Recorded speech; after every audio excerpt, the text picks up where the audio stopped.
आप सभी को जय श्री कृष्ण, राधे राधे। तो आज फिर सुनाते हैं लड्डू गोपाल की कृपा की दया की एक सत्य लीला कथा, जिसके माध्यम से आप जानेंगे कि अगर आप एकादशी का व्रत करते हैं या कि एकादशी का व्रत नहीं भी करते तो हम क्या ऐसा करें कि जिससे हमारे भगवान जी जो लड्डू गोपाल हैं या कि जिसकी भी भगवान की आप सेवा करते हैं, लक्ष्मी नारायण भगवान आपके ऊपर बहुत कृपा बरसाएं, आपके जीवन की हर समस्याएं दूर हों। तो हमें क्या करना चाहिए, क्योंकि क्या होता है ना, अधिकतर कि व्रत तो सब करते हैं, बहुत से ऐसे लोग हैं जो व्रत करते हैं लेकिन उनको ऐसा लगता है कि व्रत कर रहे हैं लेकिन उसका कुछ फल हमें समझ में नहीं आ रहा। तो हम क्या ऐसा करें कि जिससे कि हमारे जो भगवान है वो जल्दी प्रसन्न हो, हमारी प्रार्थना स्वीकार करें।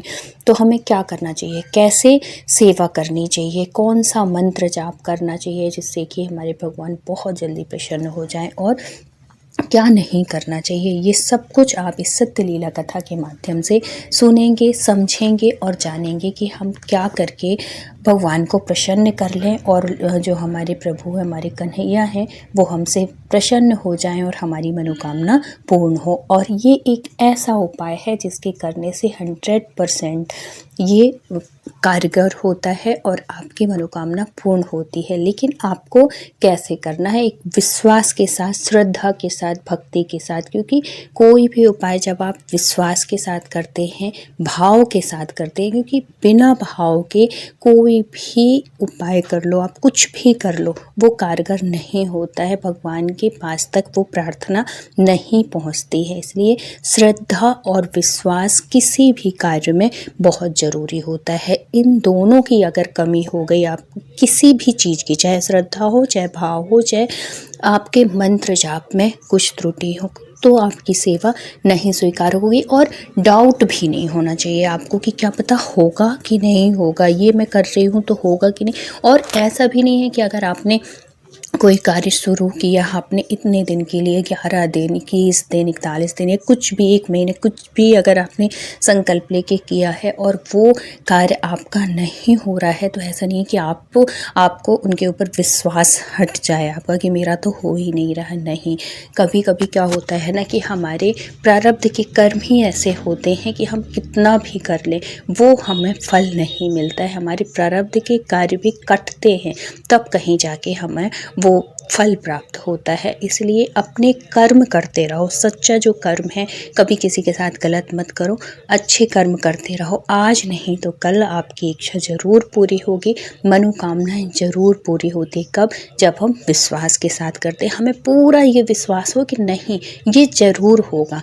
जब हम ऐसे विश्वास के साथ करते हैं ना, तब हमारी वो इच्छा ज़रूर पूरी होती है। तो ये जो सत्य लीला कथा है ये हेमा जी की है। हेमा जी एकादशी का व्रत करती थी, लड्डू गोपाल की सेवा करती थी, लक्ष्मी नारायण भगवान की, जैसे गुरुवार का व्रत है, एकादशी का व्रत है, ऐसे भगवान विष्णु के वो व्रत करती थी और बड़े भाव के साथ भगवान की सेवा करती थी, बहुत विश्वास के साथ सेवा करती थी। लेकिन क्या होता है ना कि बहुत सी चीज़ें हमें पता नहीं रहता, हम व्रत तो करते हैं लेकिन कैसे करना चाहिए, कैसे नियम होना चाहिए। सिर्फ व्रत का मतलब ये नहीं होता है कि हमें अनाज नहीं खाना है या कि हमें उपवास रहना है। उपवास का मतलब सिर्फ खाने से बस इसका संबंध नहीं होता है। व्रत का मतलब होता है आप उस दिन भगवान के चरणों में अपने ध्यान को रखो, भगवान के प्रति अपनी श्रद्धा भक्ति रखो, उनका नाम जाप करो, उनमें ही पूरे टाइम जब आपका भाव लगा रहे। सिर्फ खाने से बस मतलब नहीं होता है कि आप एकादशी का व्रत कर रहे हो तो आप अनाज नहीं खाओगे, आप चावल नहीं खाओगे, ये नहीं खाओगे, वो नहीं खाओगे, तो इसका मतलब ऐसा नहीं।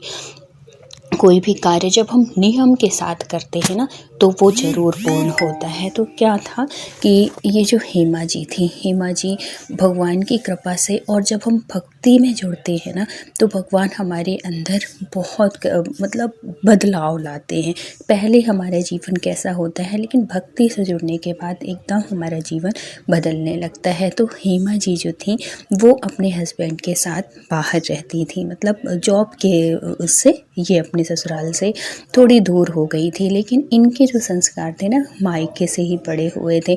ये शादी से पहले ही ये एकादशी का व्रत करती थी, गुरुवार का व्रत करती थी, 16 सोमवार का व्रत करती थी और भगवान की कृपा से उनके हस्बैंड भी बहुत ही अच्छे मिले थे। बहुत कृपा होती है जब आपके रिश्ते बड़े अच्छे होते हैं और ख़ासकर पति पत्नी का अगर ये रिश्ता अच्छा है ना, तो ये समझो कि किसी चीज़ का अभाव होने के बाद भी ना आपको वो कमी नहीं खलती है। लेकिन सब कुछ होने के बाद भी अगर दाम्पत्य जीवन सही नहीं है कि पति पत्नी में नहीं बन रही है, तो उसमें सब कुछ होने के बाद भी हमें अभाव लगता है, एक खालीपन लगता है, एक सूनापन लगता है, ऐसा लगता है। लेकिन उसमें भी कोई बात नहीं है, भगवान जो करते हैं ना सब सोच समझ के करते हैं। बाद में हमें पता चलता है कि हाँ ये जो भी हुआ ना ये भी भगवान की कृपा है। तो इनका हेमा जी का तो भगवान की कृपा से बहुत ही अच्छा था। लेकिन बीच में क्या होता है कि ये ना जैसे बाहर अकेले हस्बैंड वाइफ रह रहे थे, तो कभी कभी इनके हस्बैंड को जैसे ये इनका व्रत रह रहा है या कि कुछ भी व्रत बहुत रखती थी, तो ये नाराज़ हो जाते थे कि मैं कभी भी बाहर जाऊँ तो कहे जब देखो तब तुम्हारा व्रत ही रहता है, कभी कुछ बाहर का खाने को ही नहीं। और वो नहीं खाती थी तो फिर उनको भी अच्छा नहीं लगता था कि वो खड़ी रहेगी और फिर मैं खा लूँगा, इस तरीके से तो वो मना करते थे। तो ये बीच में जैसे कि एकादशी का व्रत और ये सब व्रत कम कर दी, छोड़ जैसे ही दी उसका वो कर दी, रोक दी कि मैं बाद में कर लूँगी, ऐसे नारियल वो करके उद्यापन जैसे करा के और उसको बंद कर दी। लेकिन उसी टाइम पे क्या होता है कि जब ये वो कर देती हैं, बंद कर देती हैं, तो उनको वो चीज़ ना खलने से लगती है। जो हम नियम से करते हैं ना, तो जब हम नहीं कर पाते तो वो चीज़ एक अधूरापन सा लगता है। तो जब एकादशी आती है, कुछ होता है, उसको लगता है कि जैसे मैं कुछ तो छूट रहा है, मतलब एक अजीब सा ही उनको लगता है। तो ये क्या करती हैं कि एकादशी का व्रत तो नहीं कर। और देखो ज़रूरी नहीं कि व्रत करने से ही सब कुछ होता है, आप बिना व्रत करके भी भगवान की सेवा कर सकते हैं, भगवान को प्रसन्न कर सकते हैं। भगवान ने कभी ऐसा नहीं कहा है कि आप जब व्रत करोगे तभी मैं प्रसन्न होऊंगा। आपके विचार अच्छे हैं, आपके व्यवहार अच्छा है, अपने घर परिवार सबको लेके, तो भी आपका ये भी एक व्रत ही है। तो जब वो अपने पति की बात भी मानना चाहिए, हर औरत का फ़र्ज़ होता है कि अपने पति की उसके हिसाब से चले, तो इन्होंने वो कर दिया। लेकिन एक देखो भगवान जब हम एक चीज़ बंद करते हैं ना, और भगवान जब हमारे ऊपर कृपा करते हैं तो कोई ना कोई हमें राह मिल जाती है। जब उन्होंने व्रत छोड़ा तो उन्हें बेचैनी से होती थी, एकादशी जब भी आती थी तो उनको एक आँखों में ना आंसू आते थे कि मैं एकादशी का व्रत छोड़ दे, भगवान मैं कैसे वो कर। एक आदत सी हैबिट में हमारे व्रत आ जाते हैं। तो अब उनको कुछ समझ में नहीं आ रहा था कि कैसे क्या करूं कि मेरा एकादशी का व्रत भले नहीं कर रही हूँ लेकिन उसका फल मुझे मिलता रहे। तो वो एक दिन मंदिर जाती हैं। वही सोसाइटी में ही एक मंदिर था, उसमें पंडित जी, बहुत विद्वान पंडित जी, थोड़ी बुजुर्ग सी अवस्था के थे, विद्वान बहुत थे। उनसे वो एक दिन जाती हैं और बैठती हैं उनके पास और फिर अपनी समस्या का उनकी समस्या का समाधान करते हैं। वो पूछती हैं कि पंडित जी ऐसी ऐसी बात है, अब मैं व्रत नहीं कर पा रही हूँ, तो मैं क्या ऐसा करूँ कि व्रत जैसे ही मुझे फल मिले एकादशी का और है, तो मैं क्या करूँ, आप मुझे मार्गदर्शन करिए, ये कुछ ऐसा बताइए। तब वो पंडित जी कहते हैं कि देखो तुम एकादशी का व्रत नहीं कर पा रही हो, कोई बात नहीं, अगर तुम्हारे पति की इच्छा नहीं है, और कभी भी कोई भी व्रत ना पति की इच्छा से ही करना चाहिए। अगर घर परिवार की उससे ही करना चाहिए। घर में आप व्रत कर रहे हो और व्रत की वजह से ही आपके घर में कलह हो, कुछ हो, तो उससे अच्छा है ना फिर अपना भी मन दुखी। और व्रत में इस बात का विशेष ध्यान रखना चाहिए कि व्रत के दिन आप क्रोध से बचिए, व्रत के दिन आप चुगली से बचिए, व्रत के दिन आप किसी ऐसी चीज़ों से बचिए जो कि मतलब हमें गुस्सा दिलाए कि हम कुछ गलत ना करें। वैसे तो हर दिन ऐसे ही करना चाहिए, लेकिन ख़ास व्रत में इन बातों का ज़रूर ध्यान रखना चाहिए। फिर पंडित जी बड़े अच्छे थे, बहुत अच्छे से उनको समझाते हैं। और आप सब भी इस चीज़ का ध्यान रखिएगा कि अगर व्रत कर रहे हैं आप, और एक बात और बताइएगा कि आप ये जो वीडियो देख रहे हैं वो कहाँ से देख रहे हैं, कहाँ तक वीडियो जाती है और किस जगह से, कौन से शहर से आप देख रहे हैं, ये बात ज़रूर बताइएगा कमेंट के द्वारा। तो पंडित जी जो थे वो बड़े अच्छे से उसको समझाते हैं। हेमा को कहते हैं कि देख बेटा, अगर व्रत नहीं कर पाती है तो कोई बात नहीं, और मैं तुमको एक ऐसी बात बता रही हूँ, ऐसी चीज़ बता रही हूँ जो कि व्रत जैसे ही फल मिलेगा। तो वो हेमा जी कहती है कि जी पंडित जी ज़रूर बताइए आप मुझे। तो वो कहते हैं कि एकादशी के दिन जैसे तुम पूजा करती थी रोज़, और एकादशी को ये ज़रूर करना चाहिए कि सुबह सुबह हो सके तो ब्रह्म मुहूर्त में उठ जाइए।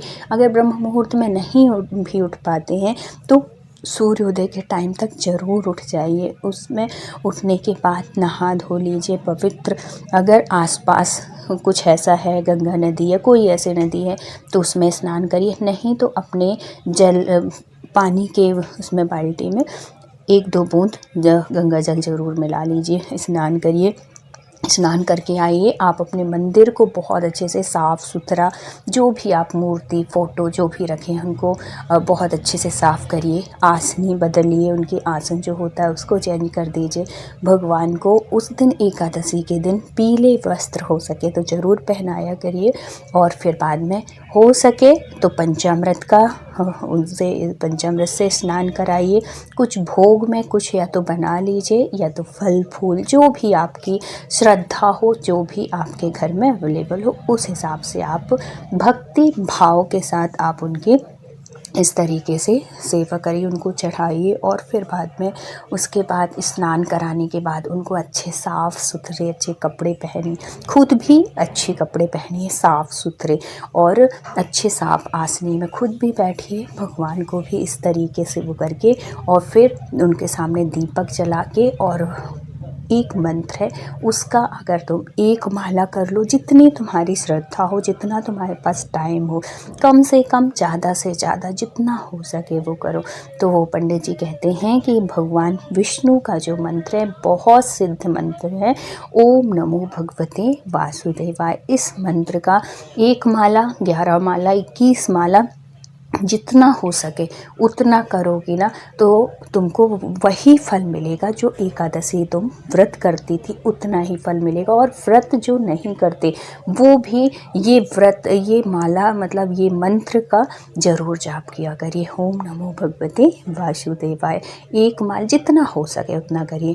हो सके विष्णु सहस्त्र नाम का पाठ कर लीजिए, हो सके भगवत गीता का किसी अध्याय का पाठ कर लीजिए। भगवान से, विष्णु से रिलेटेड कोई भी ग्रंथ कुछ भी ऐसे ज़रूर पढ़ना चाहिए एकादशी में। इससे भगवान बहुत प्रसन्न होते हैं, और जब भगवान विष्णु प्रसन्न होते हैं ना तो माँ लक्ष्मी की कृपा अपने आप बरसती है आपके ऊपर, वो खिंची चली आती हैं। तो आपके जीवन में कोई भी किसी भी तरीके की समस्या है, आप मंत्र पढ़ने से पहले उस समस्या को, उस चीज़ को, जो भी आपके जीवन में है उस चीज़ को बोल के कि हे भगवान ये इच्छा मेरी ज़रूर आप पूरा करिएगा, और मैं आपका मंत्र जाप कर रही हूँ या कि मैं आपका पाठ कर रही हूँ, जो भी आप वो करके उनके सामने ज़रूर रखिए। क्योंकि दुनिया से कहने से अच्छा है ना आप भगवान के सामने करिए। तो दुनिया ऐसी होती है कि वो आज नहीं तो कल वो हंसी उड़ा देगी या किसी और से बता देगी। इससे अच्छा है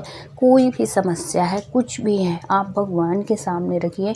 भगवान आपकी हर समस्या का हल बताते हैं। वो साक्षात प्रकट होके नहीं बताते, लेकिन किसी न किसी माध्यम के द्वारा आप तक वो जानकारी पहुंचती है। आपके मन में कोई भी किसी भी तरीके का अगर डाउट है, आप एक बार ये करके ज़रूर देखिएगा। उनसे उस समस्या को अगर आप बताएंगे ना, कहेंगे, उनके सामने रखेंगे अपनी समस्या, उसका समाधान आपको उसी दिन मिलेगा। चाहे वो माध्यम कोई हो, चाहे वो माध्यम वीडियो हो, चाहे वो माध्यम आपका कोई ऐसी सहेली हो, कोई बहुत दूर के रिश्ते, कुछ भी कैसे भी करके वो जानकारी आप तक ज़रूर पहुंचेगी। चाहे वो किसी साधु संत अड़ोस पड़ोस किसी के माध्यम से भी आपकी उस समस्या का हल ज़रूर मिलेगा। तो ये जो लोग हमें बताते हैं ना, जैसे हम कोई प्रश्न रखे भगवान के सामने और उसी टाइम पे कोई ऐसा हम वीडियो देख लिए, तो ये वीडियो हम नहीं देख रहे, ये भगवान के द्वारा हमें संकेत मिल रहा है। उनके द्वारा ये समझो कि वही हमारे सामने ये चीज़ लाए हैं। ये वीडियो भी अगर आपके पास पहुंच रहा है इसमें भी आपके कन्हैया की, आप पे विष्णु भगवान की बहुत कृपा है। इसलिए कभी भी कोई भी समस्या है, कोई भी दिक्कत है, कुछ भी बात है, अच्छी हो बुरी हो, दुख की हो सुख की हो, अपने भगवान के साथ ज़रूर शेयर किया करिए, क्योंकि उनसे अच्छा साथी जीवन में कोई नहीं है। सब सिर्फ जो दुनिया है ना, सिर्फ देखने के लिए है, सिर्फ स्वार्थ की है, लेकिन सच्चा जो साथी है, सच्चा जो मित्र है, सच्चा जो सखा है, वो सिर्फ भगवान है। इसलिए इस बात का ज़रूर ध्यान रखिए। देखिए समाज में हम रह रहे हैं तो हर रिश्ता भी ज़रूरी है, घर परिवार हर चीज़ ज़रूरी, बहुत अच्छी बात है, सबके साथ अच्छे से रहिए और सबको अच्छे से रखिए, लेकिन उनके साथ साथ अपने कन्हैया का हाथ ज़रूर पकड़े रहिए, क्योंकि उनका जब हम हाथ थामते हैं ना तो वो हमारा हाथ छोड़ते नहीं हैं। दुनिया वाले छोड़ सकते हैं, लेकिन वो एक बार अगर थाम लिए तो फिर वो नहीं छोड़ते जीवन में कभी भी। तो इस बात का ज़रूर ध्यान रखिएगा। तो अगर जानकारी अच्छी लगी हो तो प्लीज़ लाइक शेयर और सब्सक्राइब ज़रूर करिएगा, अपनों तक ज़रूर ये वीडियो शेयर करिएगा। फिर मिलते हैं किसी सत्य लीला कथा के साथ, किसी अच्छी जानकारी के साथ।